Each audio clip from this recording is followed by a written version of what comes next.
Little Miss Tiny by Roger Hargreaves. Little Miss Tiny was extremely small, not very tall at all. She was so very tiny, she didn't live in a house. Do you know where she lived?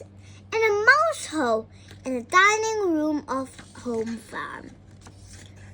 She had made the mouse hole quite comfortable, really, and luckily there weren't any mice, because the farm cat had chased them all away. The trouble was, because she was so tiny, nobody knew she lived there. Nobody had noticed her, not even the farmer and his wife. So there she lived, all alone, with nobody to talk to. She was very lonely and sad. Oh dear! One day, she was feeling so lonely she decided to be very brave and go for a walk. Out of the mouse hole she came. She crept across the dining room and went through the crack into the door and into the hall. To Little Miss Tiny, the hall looked as big as a field, and she scuttled across it to the back door of the farm.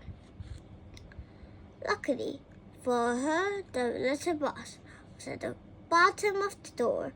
She squeezed herself through it and onto the doorstep. It was all very exciting. There before her was the farmyard. She went exploring. She came to a door with a gap at the bottom and ducked underneath. There, inside, was a pig, a large pig.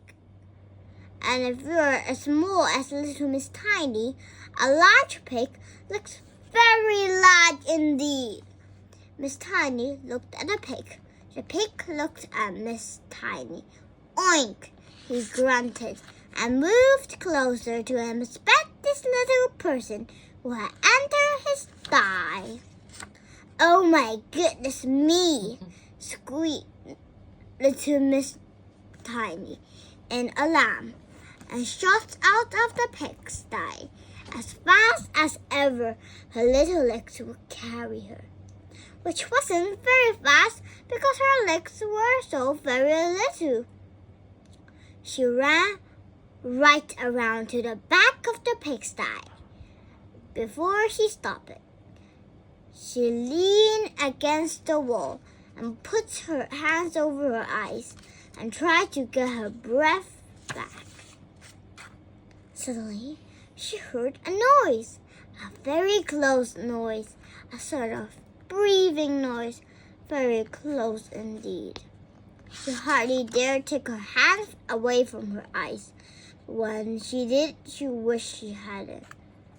What do you think was there, right in front of her, looking at her with green eyes?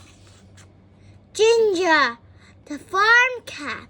Poor Little Miss Tiny. Ginger grinned, showing his teeth. Help! Shrieked Miss Tiny. At the top of her was, "Oh, somebody please help!" The trouble was, the top of Little Miss Tiny's voice was not a very loud place. Ginger grinned another grin. Every day, Mr. Strong went to the home farm to buy some eggs. He liked eggs, lots of them. That day, he was walking home across the farmyard when he heard a very tiny squeak. He stopped it.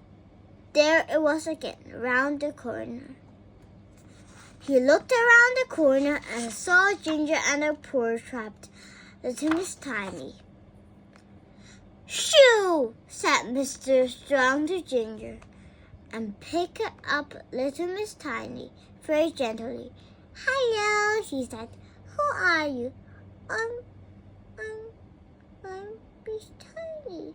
"You are, aren't you?" smiled Mr. Strong. "Well, if I was as tiny as you, I wouldn't go wandering around large farmyards. But, said Miss Tiny, and told Mr. Strong about how she was so lonely she had to come out to find somebody to talk to.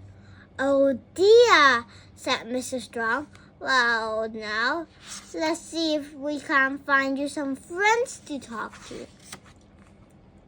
And now every week, Mr. Strong collects little Miss Tiny and takes her off to see her friends. 3 weeks ago, he took her to see Mr. Funny, who told her so many jokes she just couldn't stop laughing all day. 2 weeks ago, he took her to see Mr. Greedy. He told her about his recipe for his favorite meal. But that's much too much for my tiny little me. She laughed. Mr. Greedy agreed. For you, he said, divide by 100. Last week, Mr. Strong took her to see Mr. Silly, and Mr. Silly showed her how to stand on your head. That's very silly, giggled little Miss Tiny. Thank you, replied Mr. Silly modestly. And guess who she met this week? Somebody who's become a special little friend. I never thought I'd ever meet anybody smaller than myself, laughed Mrs. Small. So Miss Tiny looked up at him and smiled. You wait till I grow up, she said. The end.